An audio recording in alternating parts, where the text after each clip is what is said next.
guys? This is Casey Israel again, and today I just finished watching Cody Rhodes documentary on the Peacock, and or if you're outside the United States, it's the WWE Network. Usually I don't review these, but I couldn't wait for this one. Before we do my review and opinions, WWE was one thing they did very well was their documentaries. I got a little buddy right here. That they did very good jobs doing documentaries, especially like the CM Punk DVD, just a bunch of DVDs, the ECW DVD, the AWA DVD, so on and so forth. They did very good on documentaries. They well produced them, and it's like they did it with this one too. It was like just shy of 2 hours. I highly suggest it. What was cool, they had at the beginning, they have Cody Rhodes going through the desert with one of his ring jackets, but had sleeveless. And he's going through his life story pretty much, where, he was in the shadows of his dad, Dusty Rhodes. They didn't mention a lot about Dustin Rhodes or Goldust. They didn't mention him that much. But, of course, they talked about, before he even got to the WWE, where he was amateur wrestling and he won championships. And then he made an appearance on WCW when Dusty Rhodes got into the WCW Hall of Fame. But when Dusty Rhodes was rehired at the WWE pretty much to run NXT or creative, that's when Cody joined, where he made a appearance at the Hall of Fame for same thing with Goldust. I think at the same time, I don't think Goldust was there. I think he was in his hiatus. Not hiatus, he was away from WWE. And then, I guess he was in OVW, and they talked about OVW, where he was only in there for a short little time with, I believe he was wrestling The Miz in there, and just because he had a really good amateur wrestling, and God, he has his brother in wrestling, or his half brother, and his dad. I mean, they're well into wrestling. But sorry about that. But I can't help with noises, outside noises. But they were saying during the Hall of Fame for Dusty, they were happy with Cody's speech, that Vince just recognized it, and that's when they pulled him out of OVW and put him in the WWE in the mid-2000s. This is like, before even the Shield. Shield didn't come out until like 2012, 2011, right around there. And, but he was coming up with, you got John Cena and all of them. I'm sure Cena was already out then, but that class, Randy Orton was already a world champion one time. So, then they went through his all the gimmicks, dashing Cody Rhodes. And then when he broke his nose from the 619 to be wearing the clear mask, he wouldn't break kayfabe, say if he really broke his nose or not. But I guess he really didn't break his nose. I mean, I don't remember when he broke his nose, but I guess what they showed that it was Rey Mysterio did the 619, and that's when he broke his nose. So, and then he brought, I guess when he was doing his dashing Cody Rhodes, that's when he brought out the classic Intercontinental Championship. And if you guys didn't know, that the maker of that belt got sent papers from the people who originally made the original Intercontinental Classic belt. So, I mean, they have toy versions of that as well, but because they were doing obviously a rip-off version of it, they sent a cease and desist letter or sued them. It was one or either. And then you had what became the white belt Intercontinental Classic Championship we had for a while. And then they didn't say this. They failed to mention this about they barely even talk about Legacy. But I mean, Legacy was okay. I mean, it was his version of Randy Orton's version of Evolution that just didn't do good.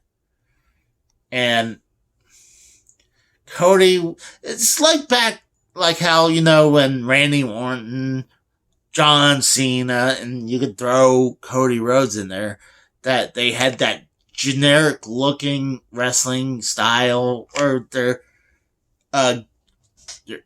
trunks look generic. So even their intros are generic. So he didn't break out until, he was dashing, but they barely talk about Legacy.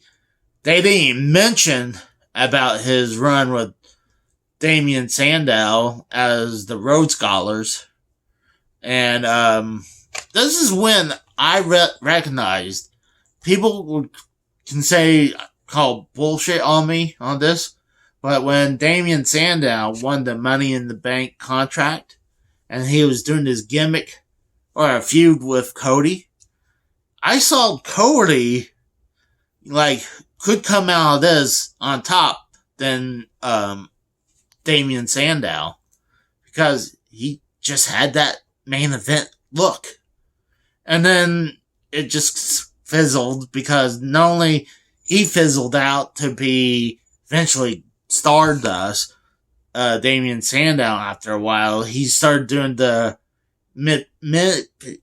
he started copying other people's, like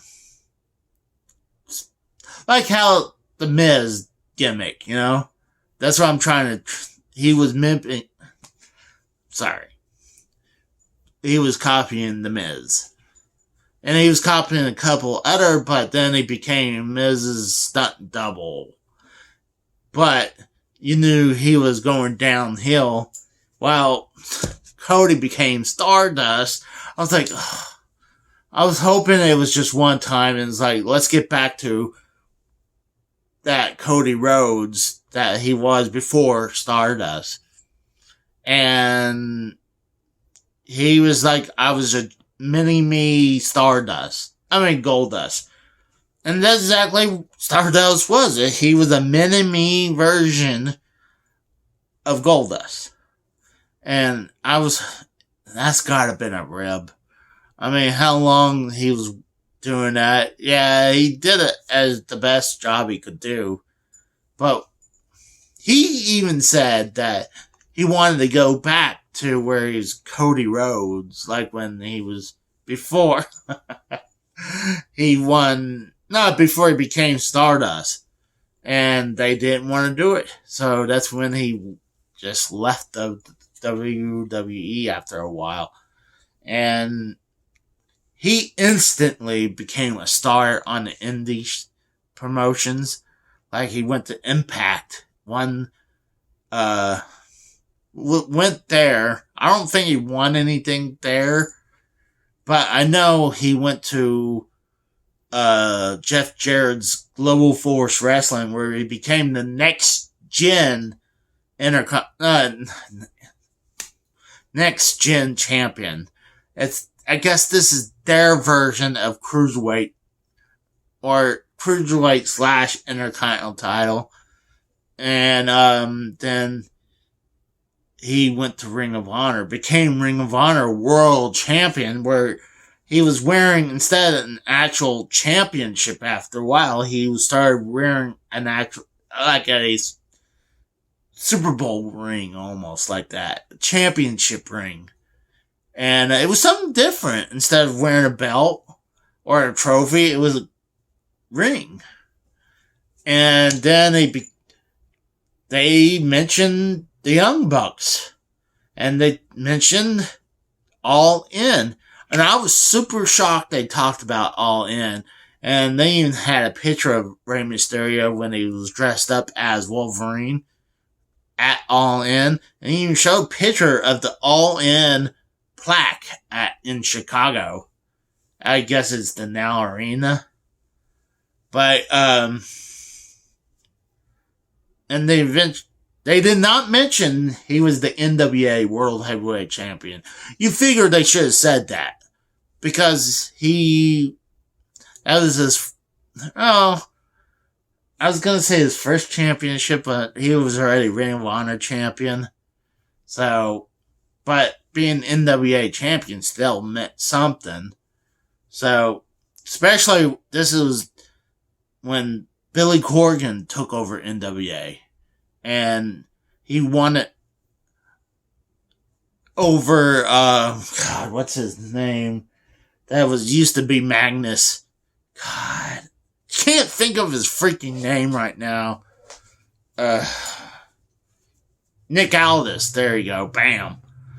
I had to think about it, and then Nick Aldis won the belt back, and then they talked about AEW.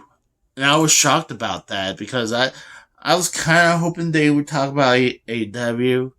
I mean, yeah, they did. They let Chris Jericho and Stone Cold talk about AEW, but they talked a lot about it. People said that Triple H was taking a shot at AEW or calling it an insult because they were calling it a second, premier promotion. I'm like, well, yeah, they're second place. And there's no doubt they're second place. They're worth, WWE's worth billions of dollars. They're even worth, once they go through Endeavor and the whole thing's done merging with Endeavor and UFC, they're going to be even bigger. So they're pretty much almost be unstoppable then. They're unstoppable now, but AEW is doing pretty freaking good. But I was shocked how they talked about All In, about AEW, and then the whole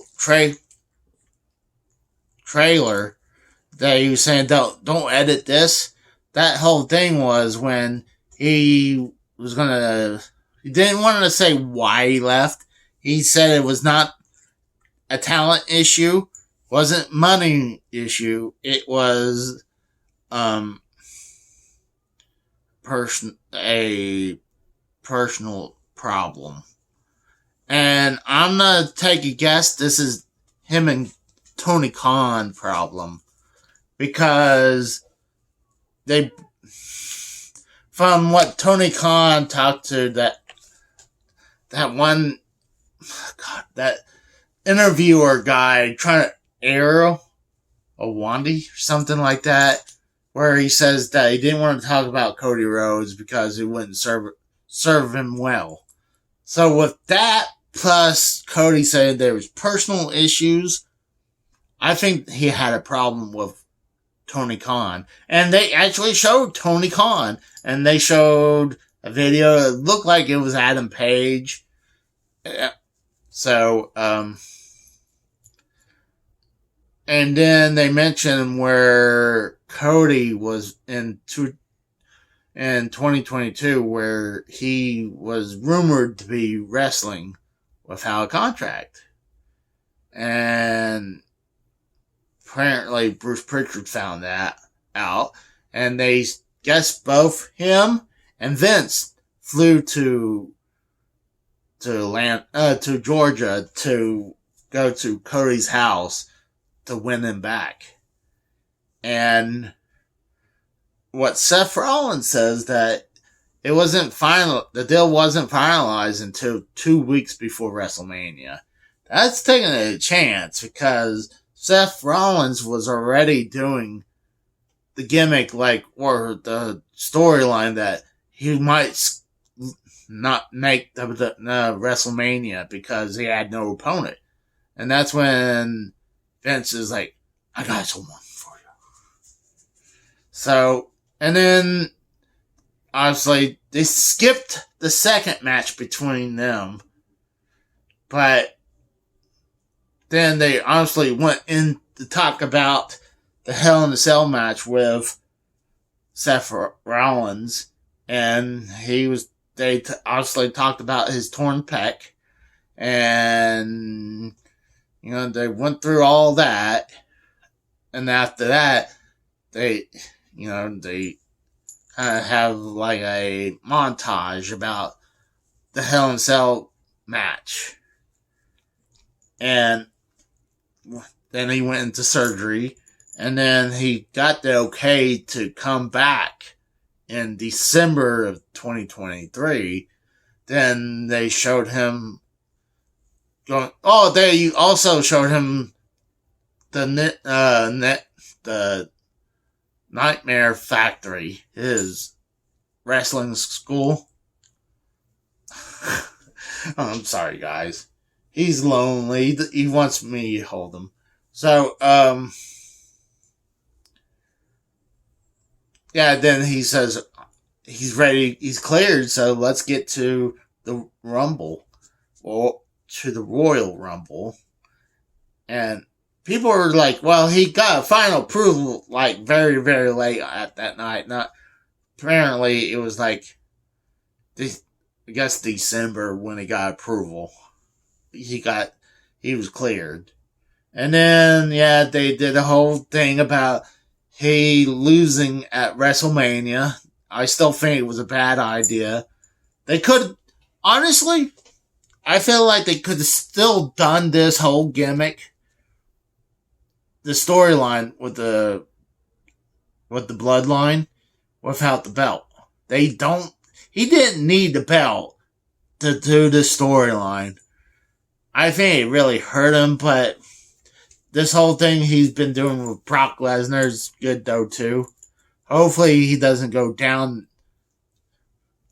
the charts. So hopefully he'll go back up where he'll eventually win one of those top titles. But that's pretty much it. It was a good episode. I highly suggest you guys check it out. Like I said, it's 2 hours long, and it's good. I mean, God, Dark Side of the Ring was 2 hours long. It would be as good, but at least there's, I hate to say this, there's more accurate stuff in this than Dark Side of the Ring. But what I'm going to do, I'm going to let you guys go, and thanks for coming by and watching me ramble. So, you guys have a good day.